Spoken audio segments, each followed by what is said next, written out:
There are many challenges to leading singing in such a way that everyone that is there to worship is able to participate in the singing.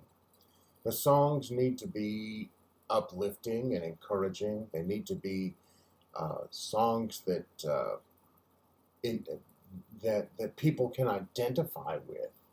Uh, I know that different age groups within the church uh, lean towards certain styles of songs. So, as a song leader, we need to be able to incorporate all of those things. But some of the very basic principles that are going to apply in no matter what kind of style or genre of worship music that we use is the ability to pitch a song exactly where it's supposed to be sung. We don't want the songs to be so high that the sopranos and the tenors are straining to be able to get way up there to get the high notes. And we don't want the song to be so low that the altos and the basses are struggling to get down there in the basement to get those. So we need to pitch the song in such a way that it's right in the pocket. It's neither too high nor too low. One of the things that you will need to learn to be able to pitch a song is to be able to know the names of the lines and the spaces. So you're going to have to know a little bit of music theory. Now, we know that in church music that there is usually one system that goes across the page. There's a staff with all the notes on it, and then there's another staff below that tied together. In between the two staves or staves are the lyrics of the song. Well, the soprano or the lead part, the part that you will most likely sing as the song leader, is going to be the top row of notes on the top staff throughout the song. That's the soprano line. Now, you're going to need to learn the name of the lines and the spaces on the upper clef, which is called the treble clef or the G clef. We call it the G clef because the indicator, the clef, actually circles the G line. And then it's very easy for us to know where the other notes are. The musical alphabet basically is A through G, and then it repeats again. So A, B, C, D, E, F, G, A, B, C, D, E, F, G, and it starts over each time. So above, starting at the bottom line and going to the top line, the bottom line is going to be E. And the next line up is going to be G. Then the next line up is going to be B. And then the next line is D, and then F. And an easy way to remember the names of the 5 lines is every good boy does fine, or every good boy deserves fudge, or some sentence like that that helps you remember those names. Now, along with the 5 lines, there are spaces between the lines, and those also have names for notes. Starting from the bottom, just above E, is F. Then the next space is A. Then the next space is C. Then the next space is E. That spells face. So that's very easy for us to remember. Every good boy does fine are the 5 lines, and FACE are the spaces. So go through that until you're very familiar with that ladder that goes up from the bottom to the top. E, G, B, D, F. E, G, B, G, E, G, B, D, F. Every good boy does fine. F, A, C, E is the names of the spaces. So we learned those. Now, another thing that as a song leader that you should learn, especially those of us in the churches of Christ, we use a system of notation called shaped notes. There are 7 different shapes that indicate what the name of the note is, and they move in whatever key it's written in. They begin on do and go all the way up. And if you remember The Sound of Music, they sang that song, do, a deer, a female deer, re, a golden drop of sun, mi, a name I call myself, fa, a long, long way to roam, so, a needle pulling thread, la, a note to follow, so, tea, a drink with jam and bread that will bring us back to do. So that is basically do, re, mi, fa, sol, la, ti, do. Now I'm going to show you here in this illustration the various shapes of the do, re, mi, fa, sol, la, ti, do. Look at do, starting at the bottom. Do is a triangle or a pyramid. Re, shaped like a bowl or a half circle. Mi is diamond shaped. Fa looks like a flag. Now, fa is interesting. Depending on which side of that shape the stem is, the long line that attaches to it, depending upon which side of that of the fa, it's going to fly on one way or the other. That's the only one that really changes. Then so is a round note, la is a square, and ti is a ice cream cone. That's the easy way to remember. So do, re, mi, fa, sol, la, ti, do. Do, triangle. Re, bowl. Mi, diamond. Fa, flag. So, circle. La, square. Ti, ice cream cone. And then you start back over with do. All right? Good job. Now, another thing that you need to learn is another thing that affects the pitch of do, re, mi, fa, sol, la, ti, do, or the E, G, B, D, F, is a sharp or a flat. And you see in this picture, the picture of a flat looks like a lowercase b, and it will lower the pitch by 1/2 of a degree or a step. It makes it lower. And when it is applied to a note, it makes it lower, and it changes the name to whatever the note is, flat. And then you have the other indicator, which is called a sharp. A sharp looks like a pound sign or a hashtag in modern vernacular, or a tic-tac-toe board. Also, a sharp will raise the pitch by 1/2 a step or degree. And you just need to remember that. Now, it's going to be very important for us to learn the lines and the spaces in order to identify what line or space do is on. We have what is called a key signature to pitch the song.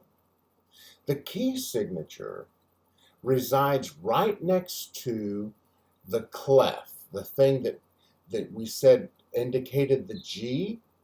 That clef right next door to it will have a series of either flats or sharps. That's the key signature.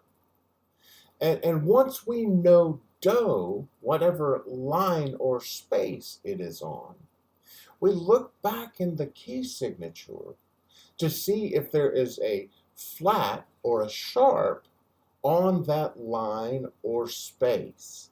And then we raise or lower, flat lowers, sharp raises, the name of the key by 1/2 step up or 1/2 step down. It changes the name and the pitch.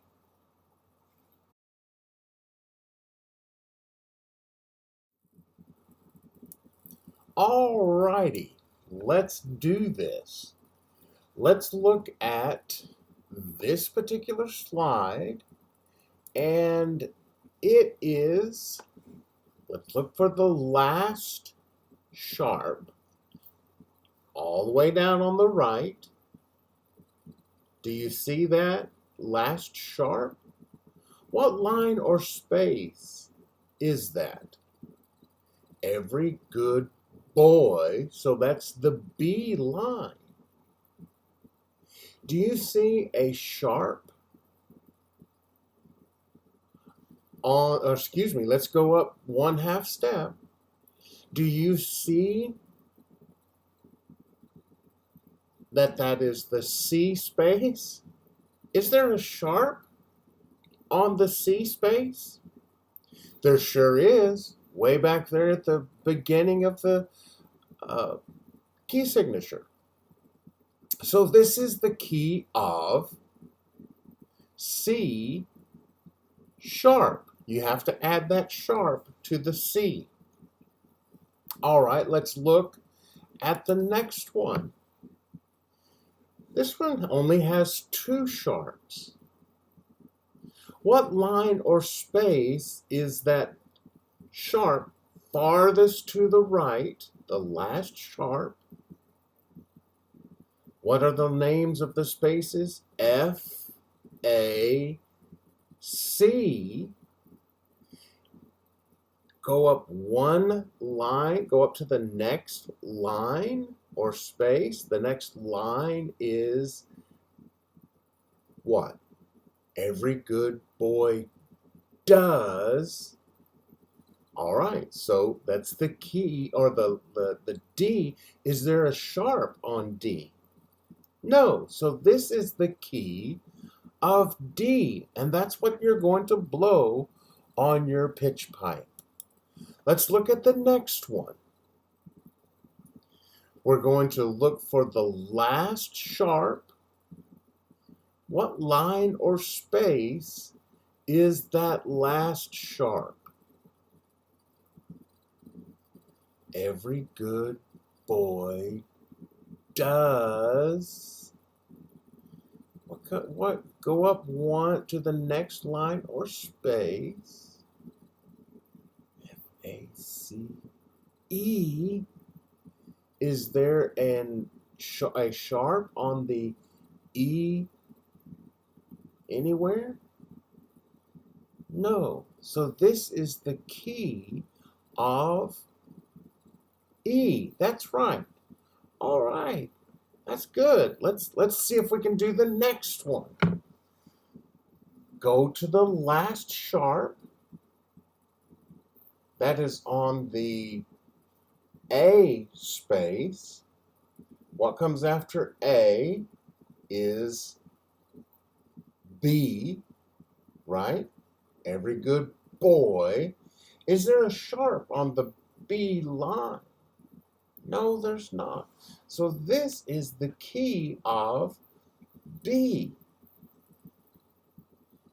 Let's go to another one.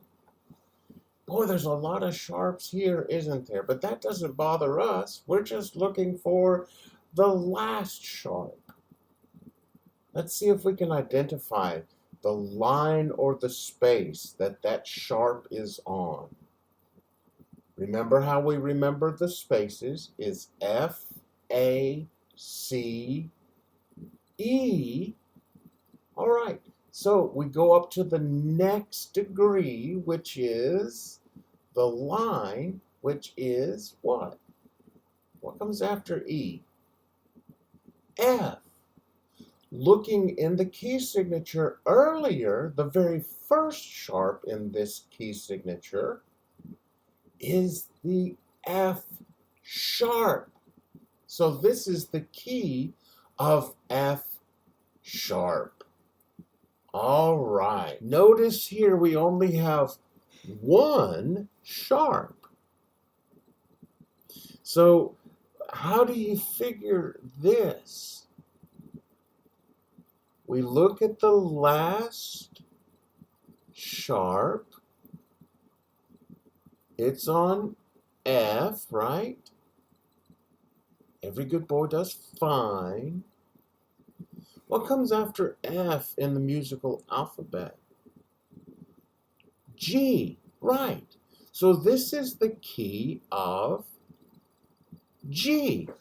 Very good. Learning all of the keys in sharp.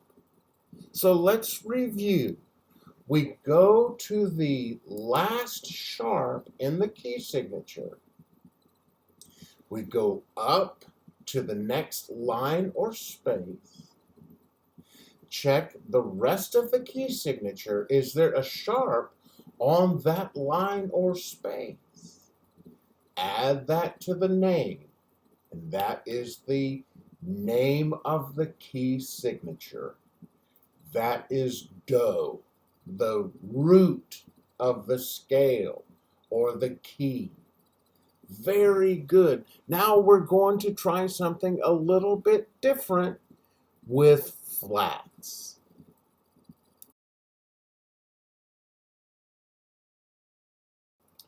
Okay, so now it's time to have fun with flats. It's a little bit different than it was with sharps. With sharps, remember we were looking at the very last sharp, but in flats, we don't go to the last one, but the next to the last one. So go to the last and back up one. So here's an example. Here we have 4 flats. The next to the last one is on A flat. And guess what? The simple thing is you don't have to do anything else. The next to the last flat is the name of the key. So this is the key of A flat. Pretty cool. Very easy, isn't it? Now let's go to another one. Wow, look at all these flats. But we don't have to be alarmed at all. We're going to the next to the last flat, which is what? Every good. So that's on the G line. So that is G flat. Very good. Let's go to the next one. Here we have 3 flats. The next to the last flat is what? F, A, C, E flat. That's the name of the key. E flat. Man, this is so much easier than sharps, isn't it? Here we have another one. Notice that the next to the last flat is on the C space, making it the key of C flat. C flat, next to the last flat. Let's look at another one. Here we have a flat at the next to the last is on the D line, making it D flat, right? All right, let's look at this one. Here we have one that is what? Next to the last flat is every good boy, and that's B flat. Simple, simple, simple. All right, now this one's a little bit confusing. We just have one flat. So you just have to remember this one because the rule doesn't apply.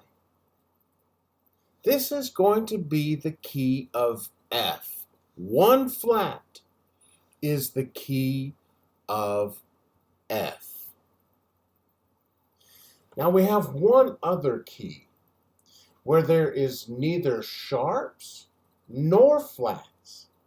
It's just a blank area there between the clef and the time signature. When there is neither sharps nor flats, it's always going to be the key of C. The key of C has neither sharps nor flats. You just have to remember that. So that's the simple way of identifying the keys. Once you find the name of the key, that is the note that you blow on your pitch pipe. However, the song may not begin on that do note. So you may have to sing up to do, re, mi, or to so. So you have to sing up or down the scale in order to have your beginning note. And we'll look at how to do that in our next section. Isn't this cool? You have learned so much, and you're so smart now.